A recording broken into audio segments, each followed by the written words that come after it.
The new republic, which is after the establishment of the Philippine Independence on 1946, the problems of land tenure remained. Thus, the Congress of the Philippines revised the tenancy law. The following are the presidents who exerts effort to enact laws that which can resolve the issues of the certain problem of the Philippines. First, President Manuel A. Roxas, since 1946 up to 1948, enacted the laws as follows. The RA number 34, this Republic Act regulates 70-30 sharing arrangement between the tenant and landlord. This means that the 70 shares will be for landlord and 30 shares to the tenant. Under President Roxas, RA number 55 was also enacted as law. This Republic Act provides an effective safeguard against arbitrary ejectment of tenants. The second president was Elpidio R. Quirino, year 1948 until 1953.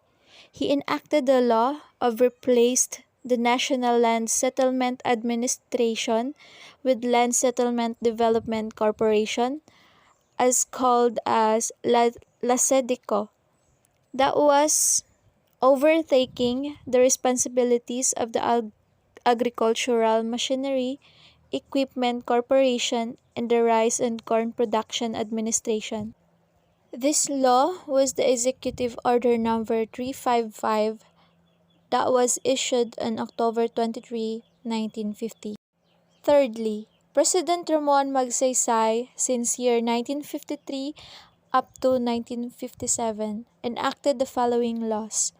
RA number 1160 of 1954, abolished the LASEDECO and established the new land settlement, which is the National Resettlement and Rehabilitation Administrations, NARRA. This law aimed to return home lots and farmlands in Palawan and Mindanao.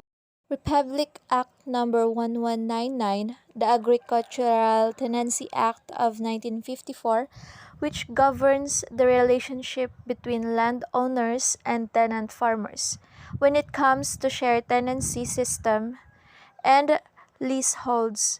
This also provides security of tenure of tenants. Republic Act number 1400 was also enacted law in his term. Land Reform Act of 1955. It was created the Land Tenure Administration (LTA), which was responsible for the acquisition and distribution of large tenant rice and corn lands over 200 hectares for individuals and 600 hectares for corporations. And the RA number 821, Creation of Agricultural Credit Cooperative Financing Administration. This Republic Act provides low interest rates up to 6 to 8% to the small farmers and tenants loans. President Carlos P. Garcia from 1957-1961 was not able to regulate laws, but he became a part of the reforms because he just continued the program of President Magsaysay. Lastly, President Diosdado P. Macapagal, 1961 up to 1965, enacted the law of RA number 3844 of August 8, 1963, the Agricultural Land Reform Code.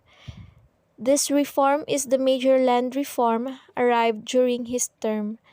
This is a prescription of program to convert tenant farmers to lessees and later on become an owner cultivators.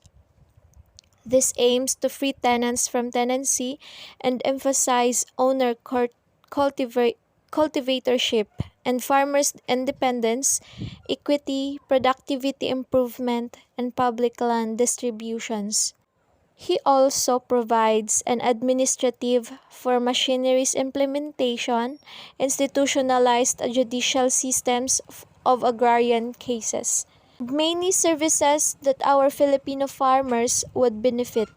Under this program, this Republic Act has been hailed as one that would emancipate Filipino farmers from the bondage of tenancy. That was the person behind the reforms under the Postwar Agrarian reform who enacted law to help and for hours Filipino farmers can benefit.